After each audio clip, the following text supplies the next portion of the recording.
Hi guys! Sangeeth Shobhan latest movie 'gamblers'. So, cinema ఎలా ఉంది ఏంటనేది రివ్యూ డీటెయిల్‌గా ఎక్స్‌ప్లెయిన్ చేస్తాను. ముందు నాదొక స్మాల్ రిక్వెస్ట్, వీడియోని లైక్ చేయండి, కొత్త వాళ్ళు ఛానల్‌ని సబ్స్క్రైబ్ చేసుకోండి.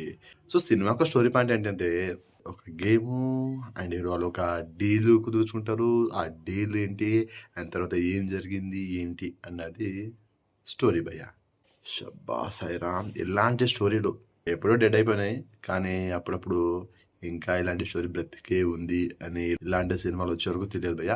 అంటే ఇలాంటి స్టోరీ ఇంకా బ్రతికే ఉందని. సో, నాకు తెలిసి సంగీత్ శోభన్‌కి ఇది మ్యాడ్ 2000 చేసిన సినిమా అయితే కాదు. అంతకుముందు ఎప్పుడో చేసిన సినిమా.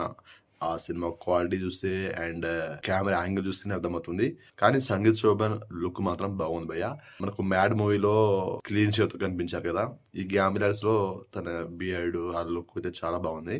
సో, ఇదే లుక్‌తో ఇంకా మంచి సినిమా చేస్తే చాలా బాగుంటది. నాకైతే పెద్దగా వర్కౌట్ కాలేదు భయ్య. నచ్చలేదని చెప్పాలి. ఇంకా బెటర్‌గా తీసిన కామెడీ ఇంకా బాగున్నా కూడా బాగుండేదేమో గానీ, సంగీత్ శోభనే ప్లస్ అని చెప్పొచ్చు. ఆయన పర్ఫార్మెన్స్ మనకు తెలిసిందే. మంచి యాక్టరు అండ్ మంచి లుక్ అయితే ఉంది. సో, ఇదొకటి ప్లస్ అనిపించింది. సరే, మీరు ఎలాంటి ఎక్స్‌పీరియన్స్ లేకుండా సినిమా చూస్తా అంటే చూడండి. మీకు నచ్చొచ్చు, నచ్చకపోవచ్చు కదా! సో, చూసే విధానం ఉంటది. నాకైతే అంతగా అనిపించలేదు. సో, మీరు నా 'గ్యాంబ్లర్స్' మూవీని చూసినట్టయితే సినిమా మీకు ఎలా అనిపించింది ఏంటనేది డెఫినిట్‌గా కామెంట్ చేయండి. వీడియో నచ్చితే లైక్ చేయండి, షేర్ చేయండి, ఛానల్‌ని సబ్స్క్రైబ్ చేసుకోండి.